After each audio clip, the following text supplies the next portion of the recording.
Roles law for non volatile solute. सबसे पहले पता होना चाहिए कि रोल्स लॉ क्या होता है।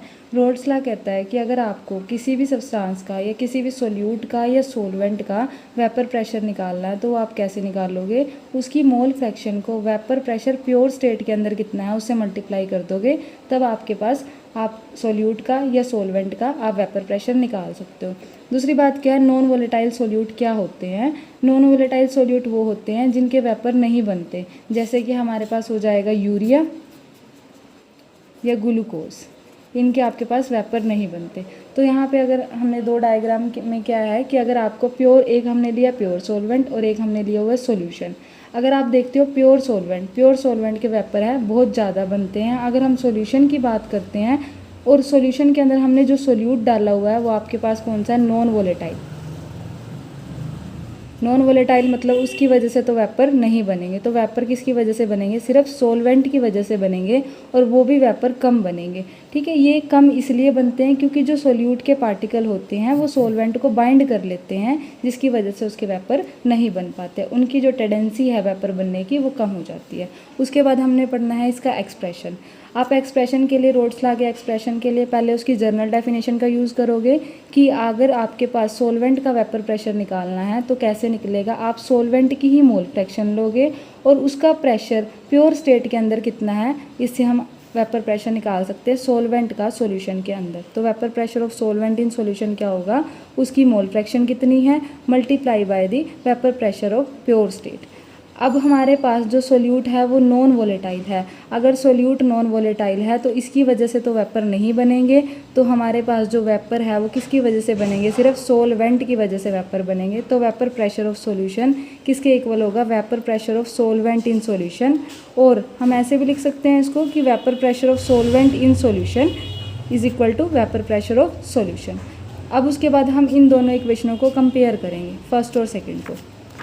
जब हमारे पास इनको कंबाइन करेंगे, कंबाइन करने के बाद वेपर प्रेशर ऑफ सॉल्यूशन किसके इक्वल आ जाएगा, mole fraction of solvent in solution multiply vapour pressure of pure solvent. तो ये सॉल्यूशन का वेपर प्रेशर है तो इसको PS से डिनोट कर दिया। ये मोल फ्रैक्शन सॉल्वेंट की है इसलिए इसको X1 से डिनोट कर दिया, multiply by vapour pressure of pure solvent. Pure solvent के लिए हमने क्या सिंबल यूज़ किया, P0। उसके बाद आप इसको डिवाइड में ले जाओगे तो PS by P0 is equal to X1 आ जाएगा। देन हम यहाँ से 1 सब्ट्रैक्ट इधर से भी करेंगे और 1 सब्ट्रैक्ट इधर से भी करेंगे तो P0 minus PS by P0, 1 minus X1। हमें पता है कि मोल फ्रैक्शन का सम 1 होता है तो यहाँ से हम 1 माइनस X1 की वैल्यू किसके इक्वल आ जाएगी, X2 के इक्वल आ जाएगी। Then P0 minus PS by P0 is equal to N2 by N1 plus N2। N2 कहाँ से आया है, जो मोल फ्रैक्शन होती है वो किसके इक्वल होती है, नंबर ऑफ मोल्स। हम इसमें मोल फ्रैक्शन किसकी आई है, ये सोल्यूट की आई है। तो सोल्यूट की मोल फ्रैक्शन कैसे निकलेगी, N2 number of moles solute के ऊपर रखेंगे divide by total number of moles. किसकी वजह से, सोल्यूट की वजह से भी और सोलवेंट की वजह से भी, दोनों के मोल्स को आप सम कर दोगे। उसके बाद यहाँ पे जो P0 माइनस PS होता है ये होता है lowering of vapour pressure. Vapour pressure के अंदर कितना डिक्रीज आया। अगर हम इस पूरी क्वांटिटी की बात करेंगे तो ये होता है relative lowering of vapour pressure. ये हमारी फर्स्ट कोलिगेटिव प्रॉपर्टी भी है जो कि क्या कहती है कि हमारा वेपर प्रेशर डिक्रीज़ होता है जब हम उसके अंदर नॉन वोलेटाइल सोल्यूट डालते हैं। उसके बाद अगर हमने ग्राफ करना है वेपर प्रेशर ऑफ सॉल्यूशन का और मोल फ्रैक्शन का ग्राफ, तो यहाँ से आएगा ये इस इक्वेशन से। ये इक्वेशन किस टाइप की है, y is equal to mx, जहाँ पे इंटरसेप्ट नहीं है, इंटरसेप्ट की वैल्यू कितनी है 0। तो यहाँ पे ग्राफ है हमारा ओरिजिन से जाएगा और इसकी जो स्लोप होगी वो क्या आ जाएगी, P0 आ जाएगी।